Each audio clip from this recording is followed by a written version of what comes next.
এগুলো আমি দেখি, শুনি, কিন্তু আমি কোনোভাবেই দেখি না যে জামাত এককভাবে, আমি আবার বলছি যে এককভাবে মেজরিটি ভোট পেয়ে তারা ক্ষমতায় যাচ্ছে।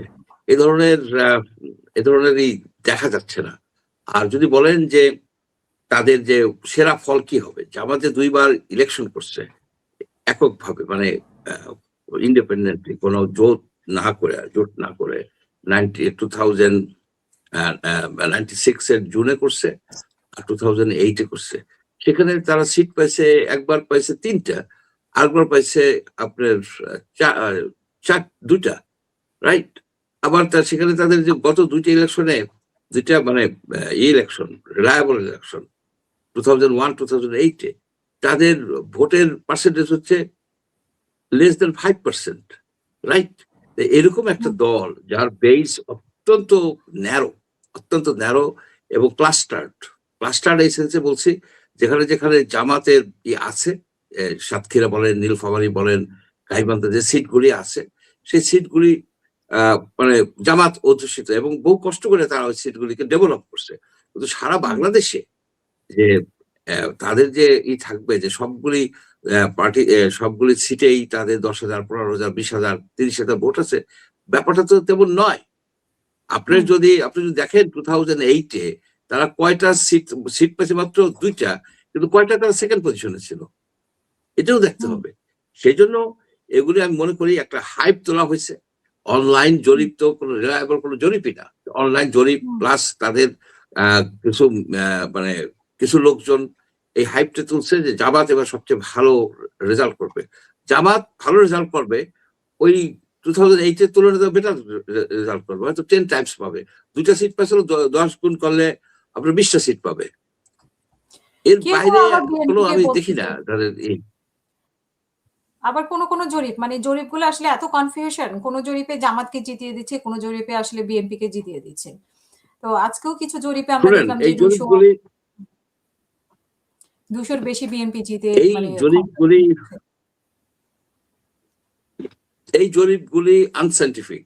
আপনি দেখবেন যে আমেরিকার যে জরিপগুলি হয়, ইউরোপের জরিপগুলি হয়, সেই জরিপগুলির একটা স্ট্যাটিস্টিক্যাল বেসিস থাকে, অর্থাৎ সেখানে কিন্তু একটা রেঞ্জ দিয়ে দেওয়া হয়, স্ট্যান্ডার্ড এরর বা স্ট্যান্ডার্ড ডেভিয়েশন, যে এত পার্সেন্ট ভোট, 20% ভোট +-2, মানে 18% থেকে আপনার 22%, একটা রেঞ্জ থাকে, প্লাস মাইনাস একটা রেঞ্জ দিয়ে দেয়। এখানে কিন্তু সেগুলি নাই। এখানে কোনো ডিগ্রিজ অফ ফ্রিডমও নাই। এখানে কিভাবে যে তারা মানে অ্যানালাইজ করে, জরিপটা করে, সেটাও কিন্তু ক্লিয়ারলি তারা বলে না। আপনি যেটা অনলাইনে যেটা বলে সেটা কিন্তু হাইলি ফ্লড। আমি ওগুলি দেখি না, এই কারণে দেখি না, যাদের মোবাইল ফোন আছে, যখন তারা ফোনে করে, কেবলমাত্র তারাই আপনাকে এই তথ্য দিতে পারে। এট দ্য সেম টাইম সব মোবাইল ফোন না, যাদের বাটন ফোন আছে, তারা তো এই জরিপে অংশগ্রহণ করতে পারে না। যাদের আপনার স্মার্টফোন আছে, তারা এখন যারা পার্টিসিপেট করে, সেই যে গ্রুপটা সবচেয়ে বেশি অ্যাক্টিভ থাকে 24 আওয়ার্স, যাদের আবার মাল্টিপল অ্যাকাউন্ট আছে, তারা ওইখানে এই রেজাল্টটাকে সম্পূর্ণভাবে বায়াস্ট করে দেয়। আপনি দেখবেন এই এই কিছু কিছু গ্রুপ আছে, গ্রুপ বলতে জামাত আছে, তারপরে পাংখা মার্কা আছে, এরা সব জায়গায় they are very active, much active, তাদের এইভাবে তারা ছড়ায়। কিন্তু এটা তো রিয়েল, তাদের অনলাইন কর্মী, এটা তো রিয়েল সিচুয়েশনকে আপনার করে না, কি বলে, ডিসক্রাইব করে না। রিয়েল সিচুয়েশন হচ্ছে ওইটা, তারা গত 4টা 25 বছরে যে 4টা রিলায়েবল ইলেকশন হয়েছে, অ্যাকসেপ্টেবল ইলেকশন হয়েছে কেয়ারটেকারের আন্ডারে, সেইখানে তাদের ইলেকট্রাল পারফরমেন্স, ভোটিং পারফরমেন্স কিরকম ছিল, দ্যাটস দি বেসিস। সেই ডাটাগুলি হইতেছে সলিড ডাটা, যদিও অনেক দূরবর্তী, কিন্তু এগুলি আবার তো মানুষ কিন্তু এই না, স্পেশালি গ্রামের দিকে, শহরের দিকে মানুষ সুইং করে, শহরের দিকে সুইং করে, যে এই যদি এই বছর এই ভোট দেয়, তাহলে অন্য বছর আরেকটা দেয়। যেমন সিলেট ওয়ানের মতো কিন্তু আপনার 40টা আছে, সিট আছে। সবাই বলে সিলেট 1-এ যারা জিতবে তারাই আবার সরকার গঠন করবে। এটা একটা misconception. Sylhet 1 plus another 39 seat আছে, যেখানে আগের ইলেকশন থেকে পরের ইলেকশনে সুইং করে। কিন্তু আমাদের এখানে যে সমস্যাটা হয়েছে একটা, যে আমাদের তো সেই ইলেকশনই হয় নাই।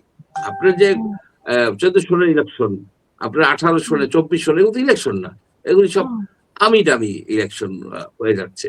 এখন আবার যে ইলেকশন হচ্ছে সেটাকে ইতিহাসের শ্রেষ্ঠ ইলেকশন ইউনূস সাহেব বলে বেড়াচ্ছে, কিন্তু আমি ইতিহাসের একটা শ্রেষ্ঠ ইলেকশন বলবো না। এই কারণে আমি বলবো না, যে দলগুলি পার্টিসিপেট করছে তার বাইরেও অনেক, আপনি ধরেন 30%, তাহলে 20% ভোটার তাদের চয়েস নাই। অর্থাৎ আমি সেই ভোটারদের কথা বলতেছি, আওয়ামী লীগ যারা সাপোর্ট করে তাদের কিন্তু আওয়ামী লীগের কোনো ক্যান্ডিডেট নাই। এখন সেখানে একটা প্রশ্ন আসে, এগুলি বললে যে আপনি ফ্যাসিস্টকে কি এস্টাবলিশ করতে চান? না, ফ্যাসিস্টকে এস্টাবলিশ করতে চাই না, কিন্তু এই যে আওয়ামী লীগের যত যারা ক্যান্ডিডেট ছিল বা আওয়ামী লীগের যারা চালাচ্ছে মানে অফিস বিয়ারার, তারা তাদেরকে বাদ রেখেই কিন্তু একটা পদ্ধতি করা যেতে পারত যাতে আওয়ামী লীগের যারা ভোটারগুলি তারা পার্টিসিপেট করতে পারতো। আপনার উইদাউট পার্টিসিপেশন, সকল নাগরিকের মানে পার্টিসিপেশন ছাড়া আপনার কোনো নির্বাচন কিন্তু টেকসই হয় না, সাস্টেইনেবল হয় না।